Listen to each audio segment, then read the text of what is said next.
Bwana, kwa taarifa ambazo nimezipata, taarifa nyeti kabisa kutoka kwa watu wa karibu ndani ya Coast ya Young Africans ni kwamba Young Africans wanahitaji kufungua kesi upya. Yaani wanataka hii kesi ianze upya. Yaani sio kwamba hapa ndio imeisha. Hapana, hapa ndio ngoma kwanza imeanza. Na mpango wa Young Africans kwa sasa ni kuhakikisha kwamba kwanza wanapeleka shauri lao kwenye kamati ya rufaa pale TFF, na kesi yao ikisikilizwa pale TFF wanachukua makabrasha yao wanapeleka CAS. Ukumbuke kule CAS wameshindwa kuthibitisha mambo kadhaa. Na miongoni mwa vitu ambavyo wameshindwa kuvithibitisha ni pamoja na ile nakala ya rufaa ambayo inaonyesha kwamba kesi imewahi kusikilizwa mwanzoni. Sasa wanachokihitaji sasa hivi ni kwamba wakaanze kupeleka kesi upya pale TFF, na baada ya kupeleka kesi manake majibu ambayo watayapata wao hawatakubaliana nayo, mwisho wa siku wataenda kupeleka kwenye mahakama ya usuluhishi wa michezo duniani CAS. Na wakipeleka kule manake tayari watakuwa wamepata nakala ya hukumu, watakuwa wamepata nakala ya rufaa, ambayo nakala ya rufaa itawasaidia kwenda kufungua kesi yao kusikilizwa kule kwenye mahakama ya usuluhishi wa michezo duniani CAS. Na ni sheria tu ambayo CAS wameweka kwamba hawezi kusikiliza kesi ambayo ilikuwa haijawahi kusikilizwa popote. Kwa hiyo wanachokitaka ni kuhakikisha kwamba kesi yao kwanza inasikilizwa hapa nyumbani, na baada ya kusikilizwa hapa nyumbani wanaenda sasa kule kwenye mahakama ya usuluhishi wa michezo ili kuhakikisha kwamba wanaenda kupata majibu ya kile ambacho wanakilalamikia. Lakini pili, CAS hawawezi kutoa majibu kwa maana ya kusimamisha ligi. Lakini ambacho wanataka kufanya ni kwamba kwa sababu ni kanuni imevunjwa, maana yake wana uwezo wa kupata haki hasa ikiwa kesi imesikilizwa mwanzoni. Kwa hiyo wanaenda kule wakiwa na document, wakiwa wamejua kabisa kwamba baada ya kesi kusikilizwa hapa ndani, maana yake rifaa ya hizo kanuni na nini zitakuwepo zimejadiliwa pale, na ndio ushahidi ambao wataenda nao kule kwenye mahakama ya usuluhishi wa michezo, kitu ambacho kinawezekana. Na kama unanifuatilia vizuri, ndio kukuambia kitu kimoja kwamba kwenye swali linalohusu kanuni, ni kama kanuni imevunjwa kweli, ni lazima kuwepo na uthibitisho wa kuvunjwa kwa kanuni. Lakini watu wenye mamlaka ni lazima pia wathibitishe kwamba kanuni imevunjwa kwa namna gani.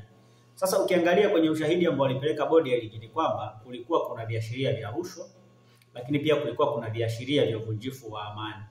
Sasa kesi ikisikilizwa kwanza kwenye mamlaka za ndani, maana yake itabainika kwamba rushwa ilikuwa inaonekana vipi, lakini pia hiyo issue ya usalama ilikuwa inaonekana vipi, ambapo vitawekwa kwenye ile rufaa ya Yanga.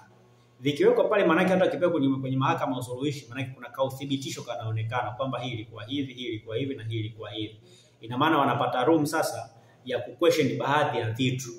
Lakini pia hapo ukiangalia hiyo vitu ambavyo wanataka kwenda kuquestion pamoja na huo kuvunjwa kwa hiyo kanuni, wananchi wakishapata hizo document ni rahisi kwenda kupeleka kule na wakaquestion vitu na wakapata majibu ambayo ni sahihi. Lakini pia issue nyingine ni kuhusiana na malipo, kwa maana ya gharama ambazo wametumia kwenye maandalizi ya dabi. Yanga walishaandaa ule mchezo, kuna gharama automatically walizitumia, kuna tiketi na nini na vitu kama hivyo. Sasa watu walinunua wachache ama walinunua wengi haijalishi, lakini kwa sababu walishatengeneza zile tiketi zote za mechi, maana yake tayari walishapata hasara, which means wanahitaji kulipwa. Lakini ili walipwe ni lazima pia wajadiliane na kamati za ndani kwamba tunafanyaje. Ukumbuke hapo kuna watu ambao kuna N-card ambao wanahusika kabisa na utengenezaji hizo tiketi na uuzaji hizo tiketi moja kwa moja. Maana yake ikifanyika kesi kwa huku ndani, na maana hata wale N-card watahusishwa kwamba mlitumia kadi ngapi, zilifanyaje, watu walilipa vipi na mchakato ulikuwaje. Mwisho wa siku itakuwa ni ushahidi wa Yanga ambao wataambatanisha pale kwenye ile kesi kwenye ile nakala ya rufaa, ambao akiambatisha kwenye ile kesi ya nakala ya rufaa, kwa sababu itaonekana kwamba imejadiliwa ndani, maana yake itakuwa inawapa authority Yanga kesi yao kusikilizwa. Kwa sababu moja ya vitu ambavyo pia vimekwamisha kesi yao kutokusikilizwa ni kukosa ushahidi wa kiwango cha pesa ambacho kilitumika kwenye malalamiko yao ambao wanadai. Kwa maana haijulikani kwamba walitumia kiwango gani, zaidi wamehisia tu, lakini hauna ushahidi wa kimaandishi. Lakini kesi ikisikilizwa ndani, maana yake kuna N-card watahusika hapo, kuna wauzaji kwenye vile vituo watahusika hapo, maana yake hata idadi ya pesa ambayo imetumika pia itakuwa inajulikana. So ikijulikana itawapa urahisi hata CAS wenyewe kuamua sasa kuendesha kesi kwamba wanaanzia wapi na malizia wapi, kitu ambacho mwanzoni nikikosa, na ndio maana Yanga walionekana kama wamefanyaje, wameshindwa. Kwa hiyo ambacho wanakifanya sasa hivi Yanga ni kuhakikisha kwamba wanafuata taratibu zote kama ambavyo TFF wanadai, kwa sababu kwenye utetezi wa TFF walisema hivi kwamba Yanga hawajafuata utaratibu ambao unatakiwa. Sasa kama wangefuata utaratibu pengine wangeweza kushinda kesi yao. Kwa hiyo wanachokifanya sasa hivi ni kufuata utaratibu ambao unatakiwa. Sasa kwenye huu utaratibu ambao unatakiwa ni pamoja na kufuata vigezo kama hivyo ambavyo vimewekwa. Kwa hiyo sisi tunachofuata ni kwamba Yanga apeleke malalamiko. Tunachotaka ni kwamba Yanga apate haki yake kama ana uhakika kwamba anaweza kupata haki yake. Kwa sababu mwisho wa siku Yanga ni klabu ambayo inatumia gharama kubwa kuandaa mechi zake, inatumia gharama kubwa kulipa wachezaji, inatumia gharama kubwa kwenye uendeshaji. Kwa hiyo tunategemea kuona inapata return ya kile ambacho tunakifanya. So kama wataamua kurejea kwenye kurudi kasi kama ambavyo nimeambiwa, maana yake inaweza kwenda kuwalipa kwa namna moja ama nyingine, kwa sababu malalamiko yao yanaweza kuja kuleta faida kubwa na mwisho itawasaidia kujiweka kwenye nafasi nzuri zaidi ya kupata haki yao ya msingi. Lakini ukumbuke kasi hawana uwezo wa kubatilisha matokeo. Maana wakichelewa kwenda kufungua hiyo kesi, ikiwa ligi haijamalizika na mechi ya dabi ikapangwa, maana Yanga ameumia. Ikitokea wamewahi kwenda kufungua hiyo kesi kabla dabi haijachezwa na wakathibitishwa kwamba wana haki zote baada ya kupeka vielelezo ambavyo vinatakiwa, hapo wanaweza wakapata haki yao. Inawezekana wakafanikiwa. Lakini ukumbuke hata TFF na bodi ligi ni wajanja.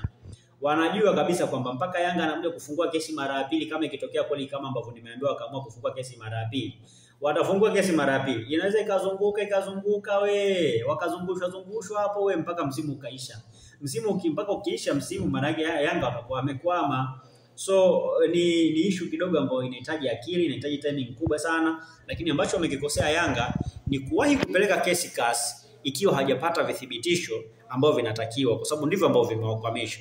So naamini kwa muda ambao umebaki wana nafasi ya kufanya hicho kitu kama ambavyo nimepewa taarifa, lakini wasiwasi wangu ni kwamba wanaweza wakachelewa, kwa sababu mpaka ukafungua shauri TFF lianze kusikilizwa. Wanaweza kuambia sasa hivi tuna mambo mengi, wakalipangia labda tarehe 25 labda mwezi wa 5 likasikilizwa kwa mara ya kwanza, wakalikuwa kupajibu akashindwa kupatikana, labda akakwambia tutalisikiliza tena labda tarehe 20 mwezi wa 6, labda likashindwa kupatikana majibu kapeka labda mpaka mwezi wa 7. Kwa hiyo wanaweza kukuzungusha wewe, mwisho wa siku ikaisha. Sasa ikiisha maana yake huna faida. Kwa hiyo Yanga kwenye mtego mkubwa sana, lakini kama kweli wana mpango wa kwenda kufungua tena kesi, wana uwezo wa kwenda kufanikiwa. Sisi tunawatakia kila laheri, waende, tutajua huko mbele kwamba nini ambacho kitaenda kutokea.